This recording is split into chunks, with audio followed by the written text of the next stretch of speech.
Let's talk about linking verbs and how you can diagram them. Now, a linking verb is a type of intransitive verb.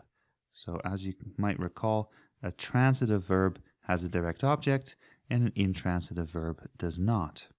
If you look at these two sentences, Tim is mad and Tim is a politician, then you'll see a pattern here. We have a linking verb, is, and of course we have a subject. And then this linking verb is followed by what we call a subject complement. So a subject complement, which is a phrase or a word that renames the subject, right? So Tim is what? Well, Tim is either mad or a politician, maybe even both. And the subject complement is either going to be an adjective, or it's going to be a noun. And of course, we can add some other modifiers and descriptors to this as well. We could say Tim is a very good politician, for instance. The adjective has a special name, so it's called a predicate adjective. And similarly, the noun also has a special name. We call this the predicate nominative. Now, there are quite a few different linking verbs, and this chart shows some of the more common ones. A lot of them are versions of to be. We also have verbs that express different states of being, and we have verbs that have to do with the senses. It's not important to memorize all of these. It's more important to kind of recognize the pattern. Let's look at a few more examples before we turn to diagramming. So in this one, the tulips look beautiful.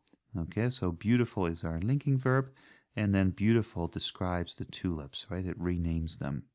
Similarly, feel is our linking verb and old is our predicate adjective, just as beautiful was our predicate adjective, and old describes me, right? It describes I.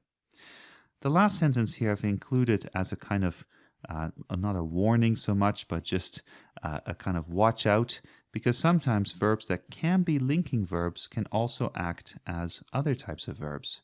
So if you say, I can't feel my feet, right? Feel what? My feet. This is a direct object.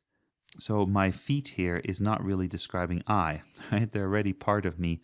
It's more the fact that I can't feel something, which is my feet.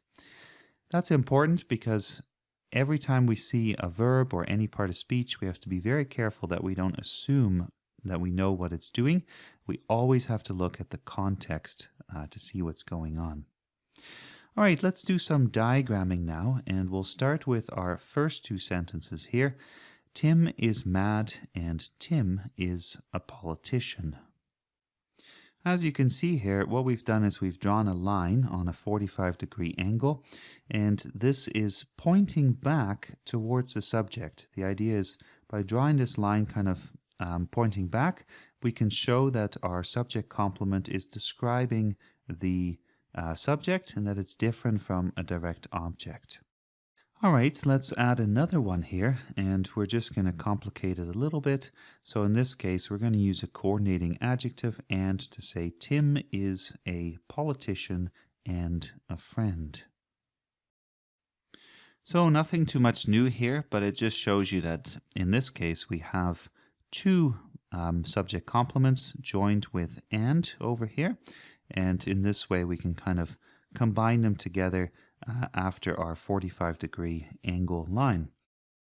Now, the last thing I'd like to touch on here is the fact that sometimes the subject complement can be a prepositional phrase. So I have two examples here.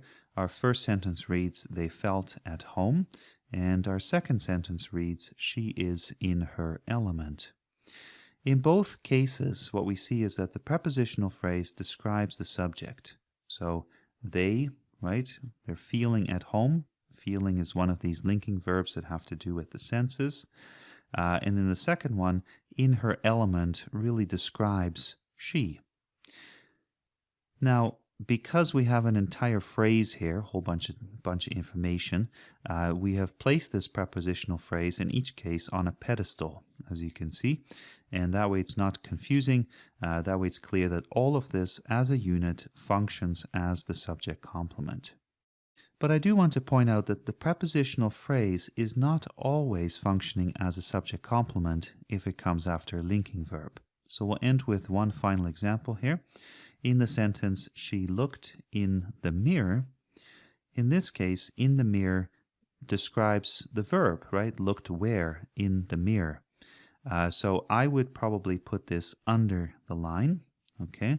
I would suggest that this acts kind of like an adverb describing where she looked. The prepositional phrase is describing the verb, because we don't really tend to say that she is in the mirror, that this describes who she is. So in this case, I would say, well, let's put it with the verb. But this can definitely be tricky, and you are going to have to make some tough decisions sometimes as to what is modifying what, right? How is something working in the sentence? And sometimes you just have to make a decision one way or the other and then be ready to defend it. Okay, that's it for linking verbs.